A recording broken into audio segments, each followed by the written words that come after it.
the west of the chapel, about halfway between it and Chelsea Football Club. It's in 1927, remember he wrote this.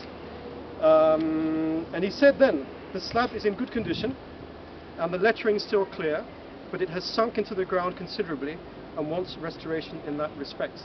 That was in 1927, and obviously nothing much was done about it from then.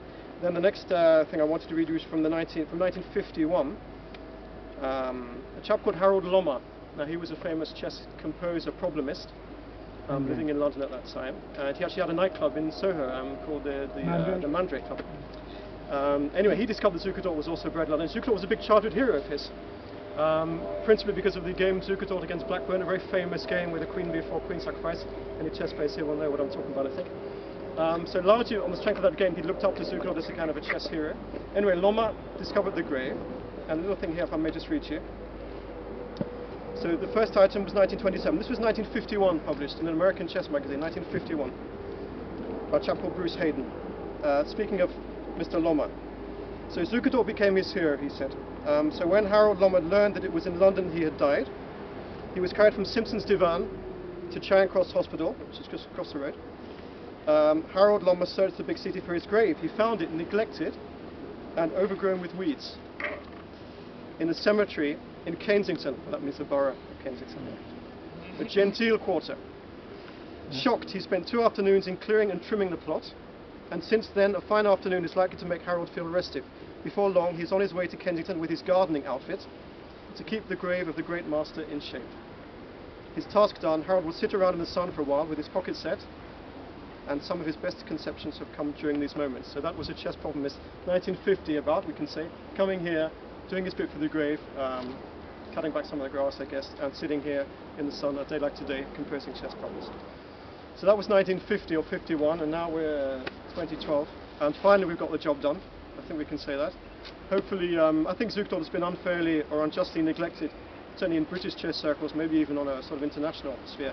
He was a very fine chess player. I think he was the best in the world for a year or two, one could say. Okay, he lost to Steinitz. He won this incredibly strong tournament in 1883 in London, ahead by a mile, ahead of all the best players in the world, including Steinitz. He won the big Paris tournament. He crushed Blackburn in a match 7-2, I think, in about 1881. So he was a good match player, excuse me, although he eventually lost the match to Steinitz. Never a very robust man. He always had health issues. It looks like quite a fragile chap, I believe. He attended the first varsity match. The first varsity match, some of you I'm sure went to Oxford and Cambridge. I know John went to Oxford. The first varsity match I think was 1873, John. I think I'm correct. Mr. Zukertort attended, and David, I believe that was your role. You now, David Sedgwick, I think you're now the arbiter at the varsity match, is that correct? I'm afraid I wasn't at the match. You weren't at the match, It's a nice continuity, if you like, passing down the baton there, David, over the generations. This man also edited a very important chess magazine, Chess Monthly, for many years with his friend Leopold Hofer. So he really was a true chess professional. He really was. He dedicated all his working life to chess. He taught Winston Churchill's father chess. He gave him lessons, or Randolph Churchill. Also pretty amazing. He went to the USA twice. He crossed all the way to San Francisco twice. Not just the Steinitz match, but a previous visit as well. He was in Canada. He went to Niagara Falls. He had plans to go to China, I believe, which he didn't do. But anyway, he had some idea of going out to the east. So he dedicated his whole life to chess, really. Of course, we spoke of Adolf Hampton before, who was his great inspiration, his great chess teacher in Berlin, playing in the coffee houses there. And Anderson had played Paul Morphy in Paris, so I guess Zukertort would have heard these stories about Paul Morphy, the sort of the American legend, chess legend, who'd already retired by then. And in fact, Zukertort was in New Orleans when Morphy was still alive. The last couple of months, the last month of Morphy's life, we can place Zukertort in New Orleans with Morphy still alive. We don't think they met. There's no record of them having met anyway. Sargent's biography of Morphy says they did. Says they did. Well, I'm not sure. I don't know. Maybe Jimmy would know. Jimmy Adams has also written a great book on Zukertort. I don't know. Anyway, there's conjecture on that. So what I'm saying is he spent his whole life playing chess, and I think really he deserves the recognition that we're trying to give him today. And he should have had it before, to be honest. Arguably the best player in the world, certainly one of the top 2 players in the world for many years.